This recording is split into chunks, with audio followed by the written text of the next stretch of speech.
Pranams to all of you. I hope all of you can hear me.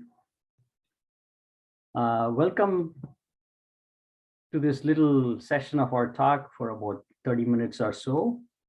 This little talk is coming to you from the Seattle ashram of Washington. This is the new ashram of Kriya Yoga Institute. For those of you who don't know me, my name is Purnatmananda. Today's topic is going to be the virtue of forgiveness.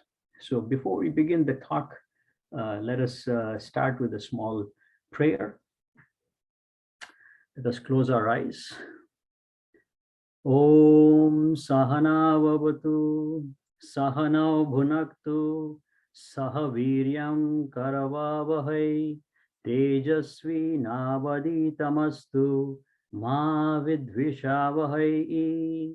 Om Shanti Shanti Shanti. My humble prostrations to this exalted lineage of Kriya Yoga masters. I humbly bow down to the divinity present in all of the spiritual paths and the masters of all spiritual paths. I bow down to all of them. And my humble prostrations to the divinity present in each one of you.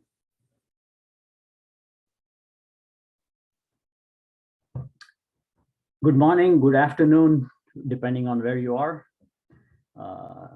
So again, coming back to our little talk today, it's about forgiveness. And this thought about forgiveness came because this is December and there are different events that have happened and that are going to happen in terms of that we're going to be celebrating, that are all synchronous with forgiveness. So, and the first event that has already happened is Gurudev's Mahasamadhi, and we'll talk about why that is connected to this. When we look at this virtue, again, it's a virtue, it's a quality of forgiveness that some of us have abundance of, some of us are yet to develop, some of us are in the process of developing, and it is something that we grow with over time.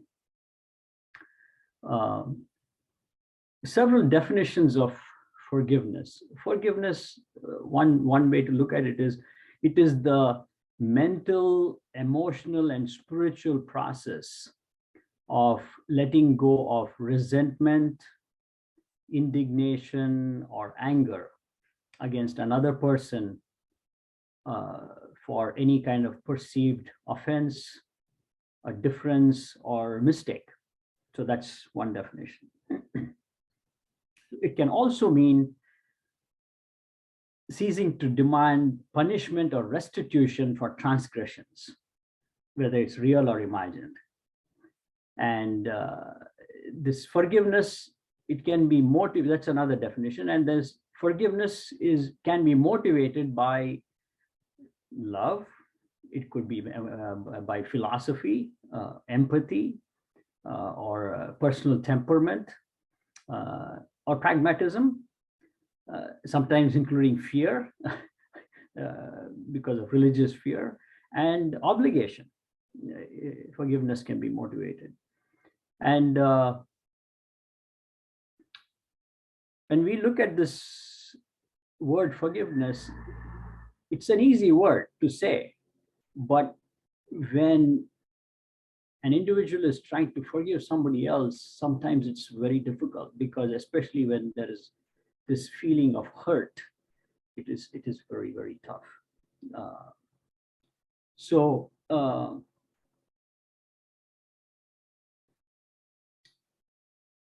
It is said that forgiveness emerged with humanity and reached perfection through humanity. So naturally, it's a very great human quality. So you don't expect that in animalistic animals or animals itself. So in this respect, we witness the greater the people are, the greater is the forgiveness. And that is what the examples we're going to briefly talk about And that's where I mentioned Gurudev in terms of forgiveness. And when you look at this forgiveness, you pick any world religion, and this word is not absent from it. Every path talks about forgiveness, because forgiveness is the way forward. And now, apart from the world religions, now we have branches such as psychology, to some extent psychiatry, sociology, medicine. All these are beginning to look into and doing research in the area of forgiveness. And more importantly, its impact on human wellness. And that is critical. Human wellness is critical, right? And this human wellness is related to the state of mind. And when this forgiveness is not there,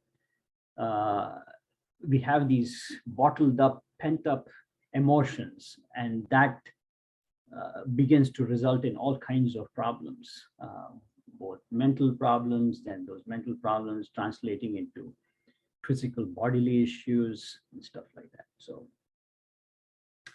and these scientific paths, apart from the world religions who are doing studies, they feel that studies that they have done, people who forgive, they say that people who forgive are happier and healthier than those who hold on to resentments.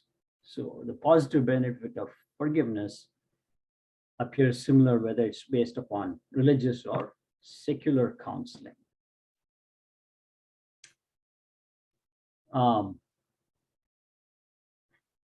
And when we talk about this forgiveness, it does not mean that it's re-entrance into the old way of life where there is either abuse or you're getting back into those feelings of hurt and everything. No, it doesn't say that everything is going to be back to normal. You can still have your guard up and you're careful that those situations and those triggers don't repeat.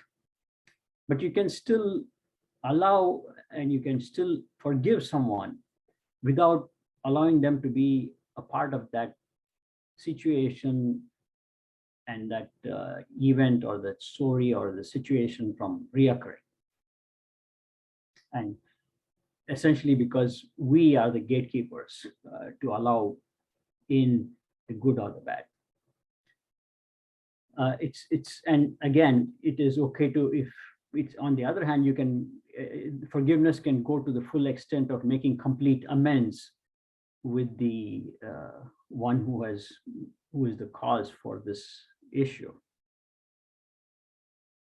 And you can also forgive a person and set healthy boundaries. And because in many cases, they may continue to be in their life, in your life. In the case of, in modern world, you have partners, either the husband or the wife, and there's abuse one way or the other. And marriage is a long-term thing, and they're still there. But you set certain boundaries and certain rules for the game going forward. So the choice is yours.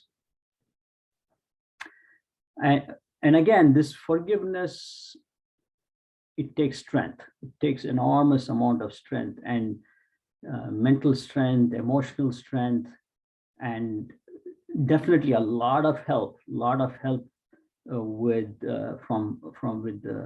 combined with prayer to God, prayer to gurus, etc. That will help us become stronger to be able to forgive, because it's not easy.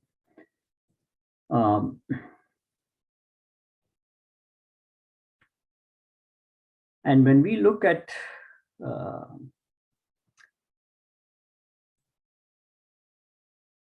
we were briefly talking about Gurudev.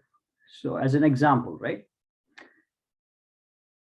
With this forgiveness, with this word forgiveness, there are a lot of other negative traits and stuff like that associated behind the scenes. And with Gurudev, for example, many of you don't know, and it is not, nothing will be written or spoken about, but many of, there were so many people, whether it's disciples and so many people who have let him down, and very close disciples who left him, people who did not treat him well. For example, he came to the West, and many people did not know how to treat a monk. And so they said, he's just another guy. So this is a realized master. But he doesn't hold on to these things. And this is not talked about. He doesn't, it is not written out anywhere. And this is the same thing with Guruji also. There's no talk or writing and everything about this, all the negativity. And when I talk about the negative qualities associated with forgiveness, at the behind it is, there's the judgmental nature, fault-finding nature of ours, and the pent-up resentment, which translates into anger, and then dislike of a person, the dislike can be progressive and head towards leading to hatred of the individual. And not only hatred, but it could also be retributive nature can develop, where I'm saying I'm looking for opportunities to give back and go after the individual, kind of being vengeful and vindictive. So, and that is, these are all associated with forgiveness. And that is where, when we said that the greater is the individual, the greater is the forgiveness, and that is where masters come into picture. They have perfected these negative traits, overcome them, transcended them, and so they just are all forgiving. And realized masters, there's no difference between a realized master and God, because the realized master is the self, the soul. That is all, is their perception, and the soul is God. And the other classic example in front of us in terms of forgiveness is Paramahansa Yoganandaji, who is commonly referred to as the master. The same thing. If you read any of his publications, writings, a lot of writings, prolific author, nowhere there is a trace of any negativity, talk about anything that has happened to him in his life, especially in the United States, where he spent all of his life, most of his life teaching Kriya Yoga, right? But you get a brief glimpse of some of this in the movie Awake, if most of you may have seen this movie, and so much of turmoil and negativity that happened in his life, the ups and downs, and nowhere that is known, and only now when this movie was made, slowly, a little bit, but some of us probably knew about these things, but he never spoke about that, to the point where when there was that negativity being spoken of in letters written to him, there's even a letter written by Gurudev to Paramahansa Yoganandaji during when he was staying in the Karar ashram. And Paramahansa Yoganandaji's response was very simple. He said, never think or talk about the negative, because if you go down that path, the whole life becomes negative. So, and just the opposite, Paramahansa Yoganandaji always talked about being a smile millionaire, smile all the time, be happy, joyful. And then he quoted from the Taittiriya Upanishad, right? Bhruguvali 3:6, where he said, where it says, from bliss we have come, in bliss we live, and in bliss we basically merge again. So it's positiveness, that positive is all that he spoke about. um, we were saying that the world's religions, major religions, all of them, whether you speak about Christianity, and whether it is what is called Hinduism and Islam, Judaism, any faith that you talk about talks about forgiveness. And when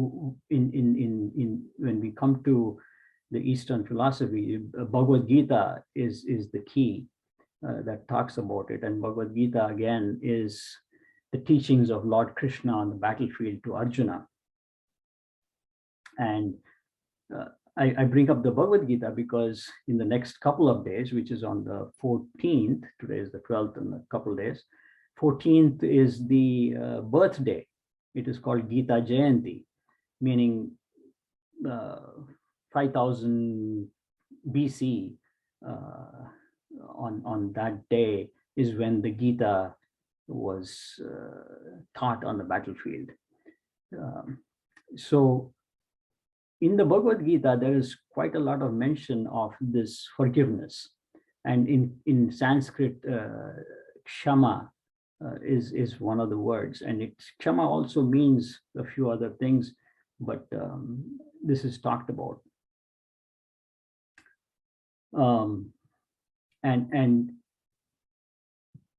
before the Bhagavad Gita, the teachings began, which is part of the Mahabharata, the battle that took place on the battlefield. There's a conversation between Vidura, the minister, and Dhritarashtra, the blind king. And Vidura says, there is in one only defect in forgiving persons. That defect is that people can take a forgiving person to be weak. That is something true. And he says that defect, however, should not be taken into consideration, for forgiveness is a great power. And forgiveness subdues all in this world. What is there that forgiveness cannot achieve? What can a wicked person do unto him who carries the saber of forgiveness in his hand? So forgiveness is talked about quite a big bit, because the whole Mahabharata and Bhagavad Gita, the battle is about two warring factions. It's a fratricidal war. And when we come to the Bhagavad Gita, we will talk about specific verses that are talking about forgiveness itself. So when we look at this act of forgiveness, it requires an emotional change, number one. And forgiveness many times is unilateral, with the other party not being involved. It is me who has been hurt forgiving so that I become free, I develop peace within. And forgiveness is unconditional. And also, and several thoughts around forgiveness is that it is a decision. A forgiveness is a decision that we make to release a person from the feelings of anger that we have at them. And just the opposite, which is unforgiveness, is choosing to stay trapped in a prison of bitterness, serving time for someone else's crime. And forgiveness is not something that we do for other people. It is something we do for ourselves so that we can move on. Let go of the baggage of those feelings of hurt, negativity, etc. Contrary to what people may think, forgiving does not make you weak, but instead it sets you free.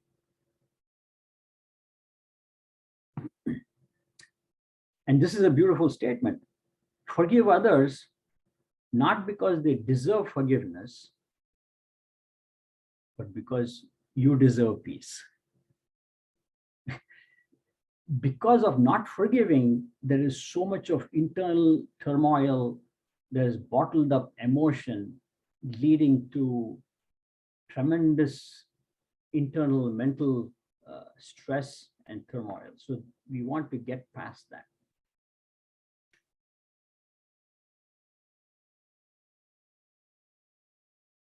And apart from Gurudev that I brought up about forgiveness, and I bring up the Bhagavad-Gita specifically because even here, just as we were talking about Gurudev not being treated well in the world, it's the same thing happened even in the Bhagavad-Gita. Lord Krishna and Arjuna. Arjuna thought Lord Krishna he's my buddy, he's my friend from young age, and eventually Lord Krishna becomes the brother-in-law of Arjuna, because Arjuna gets married to his sister, to Lord Krishna's sister. So he's just a relative, he's my buddy. So he treated him that way, but it's only when the teachings of the Bhagavad Gita happened that Arjuna realizes who Krishna is, and at one point in time, he begs for the cosmic vision and is just awestruck by what he experiences. And that's later on, he begins to beg Krishna for forgiveness because having not treated him correctly. And Lord Krishna is all smile, that's all. he's not affected at all by any of this. When we talk about the Bhagavad Gita, there is a particular verse in chapter 10 where this word kshama is maintained, and where Lord Krishna is saying, without reading, because we are limited with time, I'm not going to be reading much of this stuff, but the verse translates as, from me alone arises the varieties in qualities among humans, such as intellect, knowledge, clarity of thought, forgiveness, truthfulness, control over senses and mind, joy, sorrow, birth, death, fear, and courage. So, and many other qualities. So forgiveness is a quality rising from God itself. And that is an important thing because we will come to the mechanics of this forgiveness and hurt. If you look at it,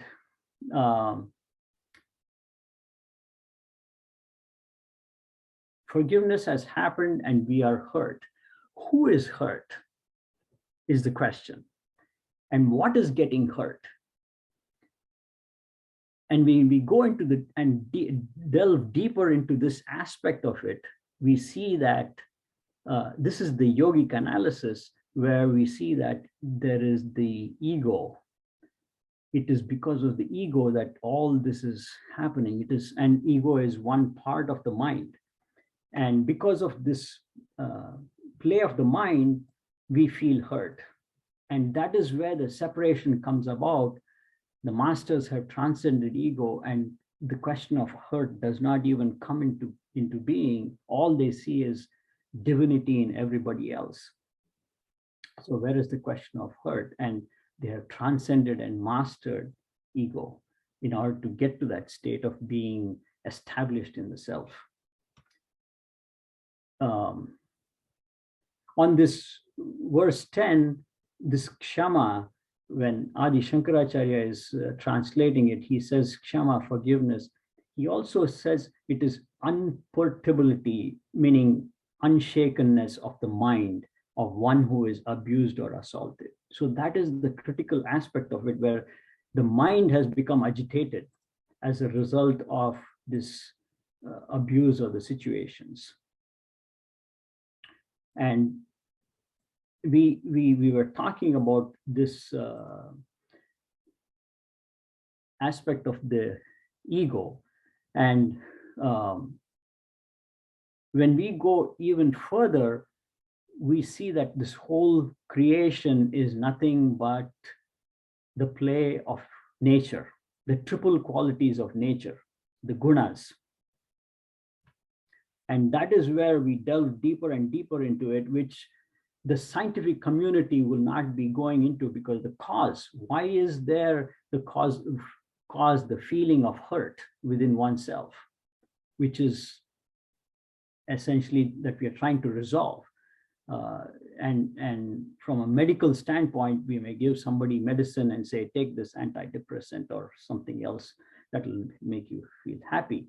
But here are the mechanics when we are talking about it, that the nature to hurt and win over somebody and transcend somebody, all these are because of excessive egoism, and it is basically, and these qualities such as anger, envy, pride, greed, passion, these are all classified as the rajasic gunas. You have the three gunas, which is the triple qualities of nature. You have tamasic, rajasic, and sattvic. And these qualities associated with ego. Ego is a very fine, subtle aspect of it. Associated with that, and the gross aspect of it comes out in the form of vanity, arrogance, self-pride, anger, harshness, impatience, ignorance, and all that stuff. And so as one gets to forgiveness, we said earlier in the Bhagavad-Gita, Lord Krishna is saying, hey, forgiveness is a quality coming in from me. So as we get closer and closer to being more and more sattvic, more divine, and that is where the virtues such as brilliance, forgiveness, fortitude, freedom from malice, absence of self-importance, all these things come about. And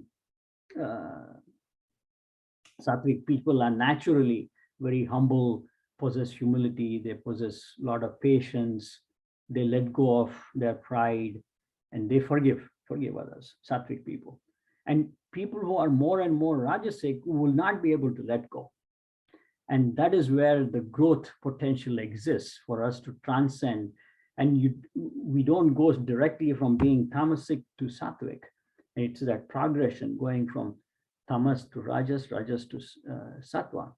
And those are qualities that we have to develop. And we transcend each of these natures through a practice like Kriya Yoga, gradually working our way. And sometimes this practice and this transition from guna to guna may happen within a lifetime, may have to for some, it may take many lives to go from one to the other through a lot of learning. So that is, from a yogic standpoint, that is a different perspective. And this is such a beautiful and wide topic. We can go on lecturing for a long time. Similarly, that is in chapter 16, we have verse 1 to 3, where this word forgiveness is mentioned, saying that, O Supreme Divine Personality, O Scion of Bharata, meaning he's addressing Arjuna, and he's saying, these are saintly virtues of those endowed with a divine nature. And he talks about fearlessness, purity of mind, forgiveness, fortitude, etc. So again, it is mentioned in the Bhagavad-Gita. And when we are talking about other spiritual paths and religions, we're talking about Christianity also. And we are coming to the end of December, where we are going to be celebrating the birth of Christ, right? Jesus Christ, with Christmas. So you look at the life again, where we talked about Gurudev, we talked about Paramahansa Yoganandaji, and here is Christ. And we talked about Lord Krishna and Arjuna, and here is Jesus Christ. Same thing. His own close disciple betrayed him, and Judas. And people did everything possible, tortured him. So there's both mental and physical torture. And still he says on the cross, he's bleeding, and he says, Father, forgive them, for they know not. So it is powerful. And even before that, even before the crucifixion of Christ, when Peter comes to him and asks him, Lord, how often shall my brother sin against me and I forgive him? Up to 7 times, he asks. And the response of Jesus says, I do not say to you up to 7 times, but up to 70 times 7. So meaning forgive, forgive, forgive, keep going. And after that, he narrates the parable of the unforgiving servant, right? Where there is a businessman and there's a servant, and the servant has borrowed 1,000 talents, a currency in those days, and it's a lot of money, and he's not able to pay it. And the master basically asks him for his money, and he says he's not able to pay him, and he begs for forgiveness and letting go of this thing. And the master says, no problem. And he lets go of it. But then this same servant, on a different occasion, goes and finds another servant of his and says, hey, you owe me 100 denarii. It's probably a smaller currency. And he grabs hold of his throat and shakes him and says, give me back my money. And so then the businessman comes to know this is what is happening. He then basically goes after this man and makes him pay up the whole amount. So yeah, the lesson we hear is we get from this thing. He says, so my heavenly Father also will do to you if each of you from his heart does not forgive his brother his trespasses. That's what he says. That's one place, and there are several other quotations in the Bible about this forgiveness. For example, we have here is Leviticus 19:18. You shall not take vengeance or bear any grudge against the sons of your own people, but you shall love your own neighbor as yourself. I am the Lord. So that is another example. And then we quoted Peter, right? That was from Matthew 18:21-35. Then we have yet another place. Where should we go? We have, Matthew 6:12, and forgive us our debts as we also have forgiven our debtors. For if you forgive others their trespasses, your heavenly Father will also forgive you. But if you do not forgive others their trespasses, neither will your Father forgive your trespasses. So this forgiveness is definitely a virtue, and it basically spreads. It's a virtue that has come from God, and we should, as far as possible, let go of it. And finally, most of you know about this, where John 8:7, where Christ is talking about this is the incident with Mary Magdalene. He says, let any one of you who is without sin be the first to throw a stone at her. So it's basically it's saying that we're not perfect, and we need to if God is so merciful, where we are making constant mistakes, and he's saying, no problem, I forgive you, I'm full of love. So we also should aspire to get to that point and try to be divine. And again, it does not come just through mental practice, but a practice like Kriya Yoga definitely helps, and a lot of prayer, surrender helps us get to that point. So with that, I've already gone past quite a bit of my time, but we could have discussed a lot of stuff in there. With that, we will stop talking and let us practice a little bit. We'll do a little bit of our silent meditation, general meditation.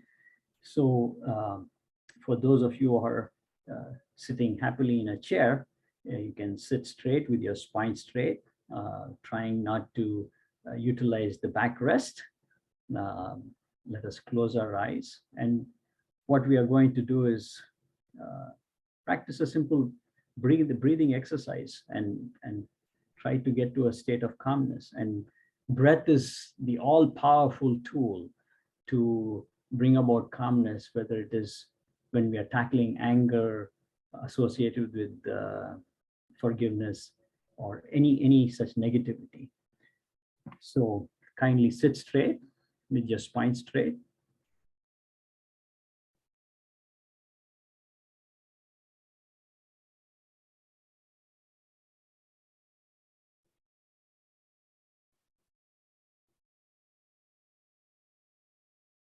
Calmly watching every breath, the normal in and outflow of breath. Watching, being a witness to it.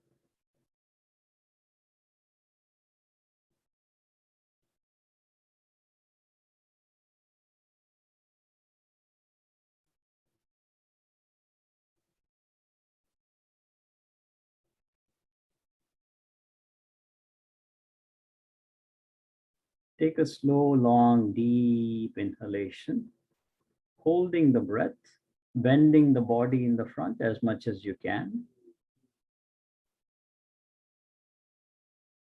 Exhaling, normal breathing.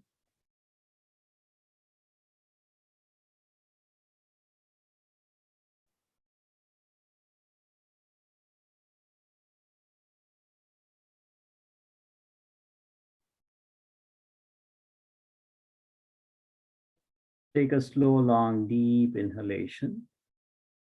Hold your breath, slowly sit up. Exhaling, normal breathing.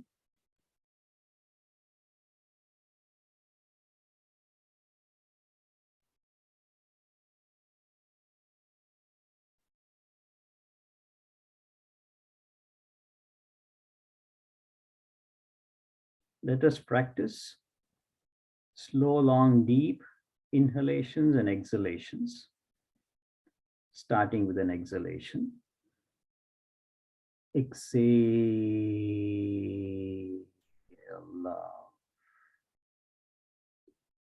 Inhale.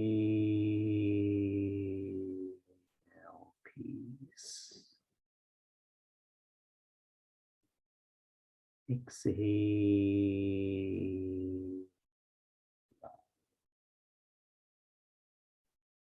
Inhale. Peace. Exhale.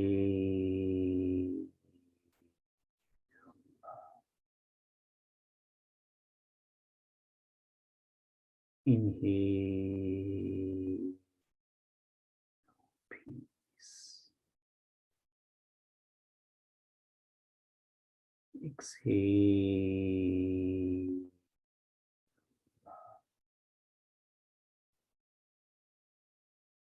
Inhale. Peace.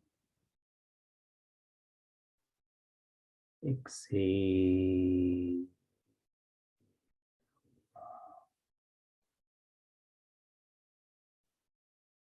Inhale. Peace. Exhale.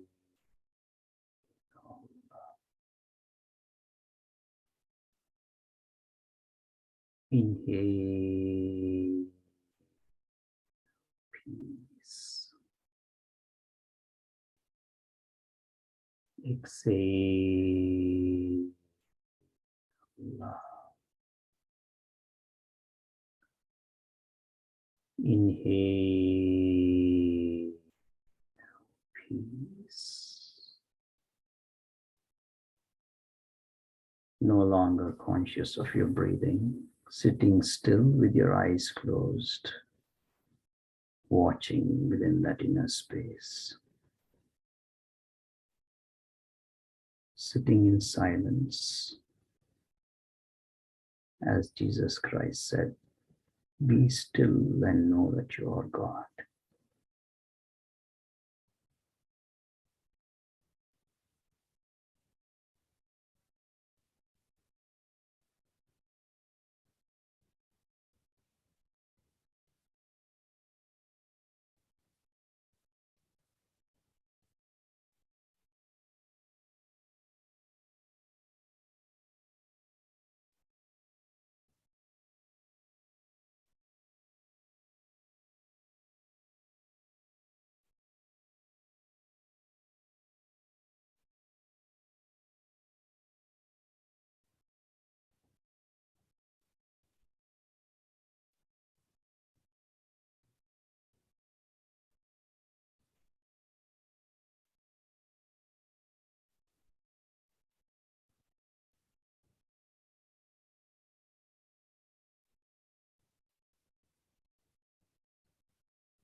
Om Shanti, Shanti, Shanti.